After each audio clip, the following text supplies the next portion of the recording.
बाजार में कमाल कर रहा है और वो है आपके लिए SJVN। 16% की तेजी इस पर आपको आती हुई दिख रही है। I am back with another PSU company और उस कंपनी का नाम है SJVN लिमिटेड। आज की इस वीडियो में हम लोग SJVN के बारे में डिटेल में एनालिसिस करेंगे। इस पूरे वीडियो को हम लोगों ने दो पार्ट्स में डिवाइड किया है। पहले पार्ट में हम लोग SJVN का पूरा बिजनेस समझेंगे और दूसरे पार्ट में SJVN का फ्यूचर पोटेंशियल और उसके स्टॉक्स के बारे में बात करेंगे। मेक श्योर आप ये वीडियो लास्ट तक देखें, otherwise you will miss the point. तो चलिए वीडियो को स्टार्ट करते हैं। नमस्कार दोस्तों, मैं हूं Aarav and welcome to Induja capital.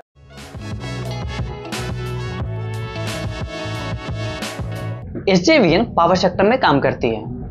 SJVN का बिजनेस समझने से पहले यह समझना बहुत ही जरूरी है कि पावर सेक्टर में किस टाइप की कंपनीज होती है और उसका क्या कंट्रीब्यूशन होता है। पूरे पावर सेक्टर में 3 तरह की कंपनीज होती हैं जिसकी मदद से आपके घर तक बिजली पहुंचाई जाती है। पहली तरह की कंपनीज होती है पावर जनरेशन कंपनीज, जिसे हम जेनकॉस भी कहते हैं। ये वो कंपनीज होती हैं जिनका काम होता है पावर जनरेशन का। वो पावर प्रोड्यूस करती है by using thermal, hydro, solar, wind etcetera. अब आती है दूसरे कंपनी के बारे, ट्रांसमिशन कंपनीज, जिसे ट्रांसकोज भी कहते हैं। देखिए, हर स्टेट में तो इलेक्ट्रिसिटी प्रोड्यूस किया नहीं जाता, but her state electricity consume जरूर करती है। सपोज कि हिमाचल प्रदेश में इलेक्ट्रिसिटी प्रोड्यूस किया जाता है। हिमाचल प्रदेश में प्रोड्यूस की गई हुई इलेक्ट्रिसिटी को डिफरेंट स्टेट तक के डिस्ट्रीब्यूशन कंपनीज तक को पहुंचाने का काम ट्रांसकोज कंपनीज करती है। तीसरे तरह की कंपनीज आती है जिसे हम डिस्कॉम या डिस्ट्रीब्यूशन कंपनीज भी कहते हैं। इन कंपनीज का बेसिकली काम ये होता है कि ट्रांसकोज के द्वारा आई गई हुई इलेक्ट्रिसिटी को उस स्टेट में हर एक घर तक पहुंचाने का काम डिस्कॉम कंपनीज करती है। अगर इस तरह समराइज करें तो पहली कंपनी आती है जेनकॉस, जिसका काम है पावर जनरेशन का। दूसरी कंपनी आती है ट्रांसकोज, जिनका काम है पावर जनरेशन कंपनी से इलेक्ट्रिसिटी लेकर डिस्कॉम तक पहुंचाने का। और तीसरी तरह की कंपनीज होती है जिसे डिस्कॉम कहते हैं, उसका काम है हर स्टेट में हर एक घर तक इलेक्ट्रिसिटी पहुंचाने का। आई एम श्योर अब तक आपको ये तीनों टाइप की कंपनीज के बारे में पता चल गया होगा। अब आते हैं हमारे मेन टॉपिक पे, इस कंपनी के एनालिसिस पे। SJVN गवर्नमेंट ऑफ इंडिया और हिमाचल प्रदेश गवर्नमेंट के बीच का एक ज्वाइंट वेंचर कंपनी है।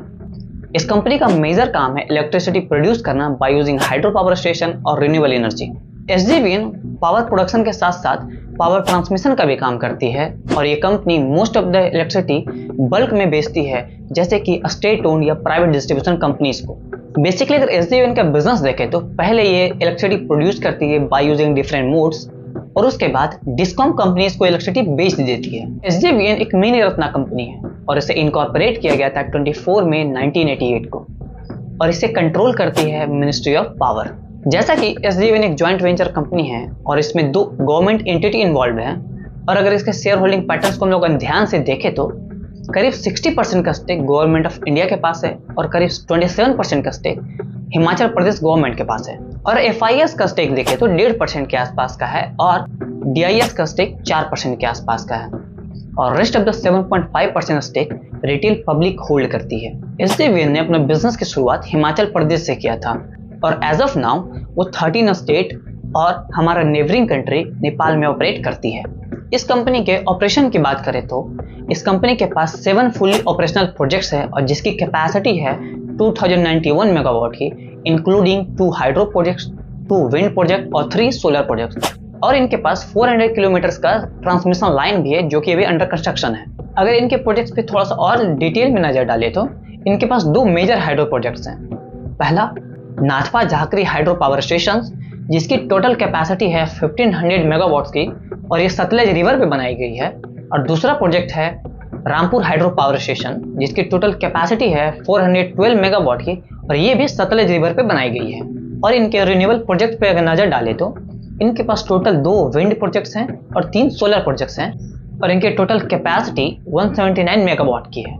और अगर आप ध्यान से देखें तो इनका 90% से ज्यादा का पावर प्रोडक्शन सिर्फ और सिर्फ हाइड्रो पावर स्टेशन से आता है और लेस देन 10% ही रिन्यूएबल एनर्जी से आता है, which is not good. Basically company अपने रेवेन्यू के लिए हाइड्रो पावर प्रोजेक्ट पे ज्यादा डिपेंडेंट है as compare to renewable energy.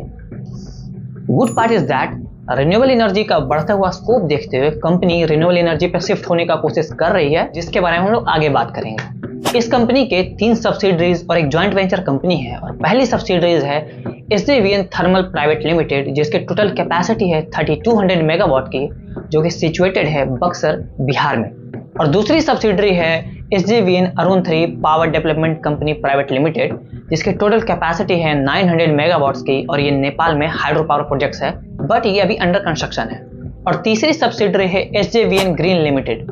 Recently SJVN green limited को फॉर्म किया गया है और 5 रिन्यूएबल असेट्स इसे ट्रांसफर किए गए हैं फ्रॉम SJVN, और इन तीनों कंपनीज में इनका 100% का स्टेक है और इनका एक ज्वाइंट वेंचर कंपनी भी है, क्रॉस बॉर्डर पावर ट्रांसमिशन, जिनका इनके पास स्टेक 26% का है।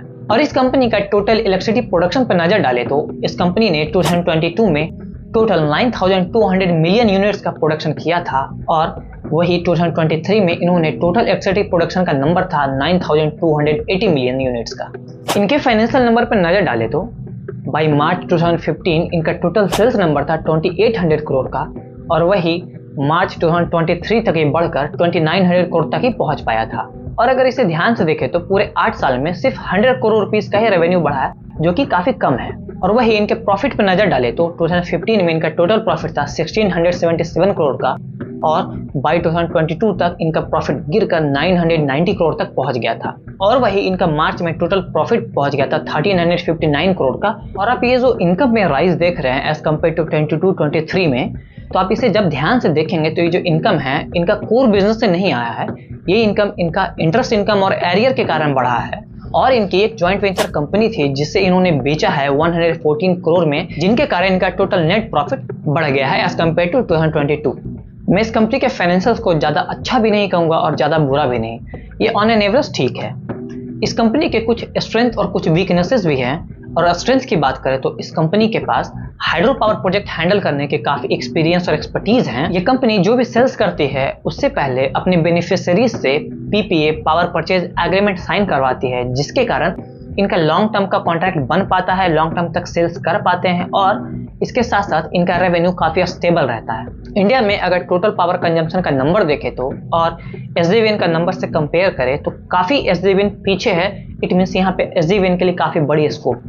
SJVN अपना पोर्टफोलियो डाइवर्सिफिकेशन पे काफी काम कर रही है by using solar, wind, thermal और इवन हाइड्रो प्रोजेक्ट्स। SJVN के पास टोटल 16 अंडर कंस्ट्रक्शन प्रोजेक्ट्स हैं which will boost their revenue. ये कंपनी 5000 मेगावाट इलेक्ट्रिसिटी प्रोडक्शन का टारगेट रख रही है बाय 2024, और वही 25,000 मेगावाट इलेक्ट्रिसिटी प्रोडक्शन का टारगेट रख रही है बाय 2030, जो कि कंपनी अगर इस माइलस्टोन तक पहुंच पाती है तो इवन इन्वेस्टर्स के लिए भी बहुत फायदेमंद होगा। ऐसा नहीं कि इस कंपनी के बारे में सिर्फ अच्छी बातें हैं, इसके कुछ रिस्क फैक्टर भी हैं जो आपको ध्यान देने चाहिए।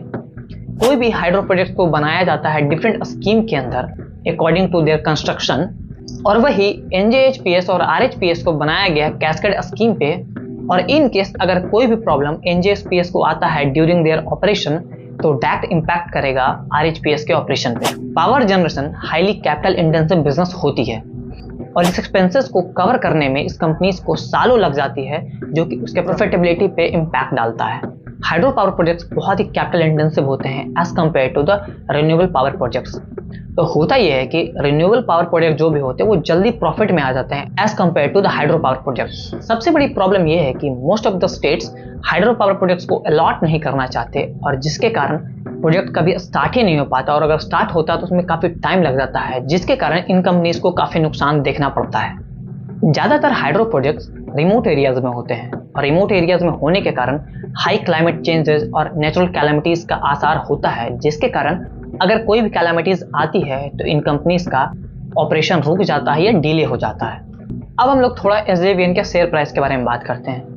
करेंटली इस कंपनी का शेयर प्राइस 77 पे ट्रेड कर रहा है, ऑलमोस्ट अपने ऑल टाइम हाई के करीब है, और वही मार्च 2023 में यह करीबन 30 रुपये पे ट्रेड कर रहा था, और वहां से ये 150% से ज्यादा का भी रिटर्न बनाकर दे चुका अपने इन्वेस्टर्स को। अब सबसे बड़ा सवाल ये आता है कि क्या इस कंपनी का स्टॉक को खरीदना चाहिए या नहीं। देखिए, ये टोटली डिपेंड करता है आप पे, और ना ही मैं कोई सेबी रजिस्टर्ड एडवाइजर हूँ, बट इस कंपनी का फ्यूचर काफी ब्राइट है। ये कंपनी अपने बिजनेस को काफी तेजी से बढ़ाने का प्लान कर रही है, और अगर कंपनी बिजनेस को बढ़ाती है तो इनका रेवेन्यू बढ़ेगा, और रेवेन्यू बढ़ने के साथ साथ इनका प्रॉफिट भी बढ़ेगा। और जब कंपनी अच्छा प्रॉफिट ग्रोथ पोस्ट करेगी तो उस कंपनी का शेयर प्राइस भी बढ़ेगा, क्योंकि एक अच्छा प्रॉफिट ग्रोथ का डायरेक्ट रिलेशन है उस कंपनी के शेयर प्राइस से। अगर रेवेन्यू बढ़ेगा, प्रॉफिट बढ़ेगा, तो शेयर प्राइस भी बढ़ेगा। That's it for today. आशा करता हूँ आपको हमारा वीडियो पसंद आया होगा, और अगर पसंद आया तो अपने फ्रेंड्स और फैमिलीज के साथ जरूर शेयर करिए। Thanks for watching.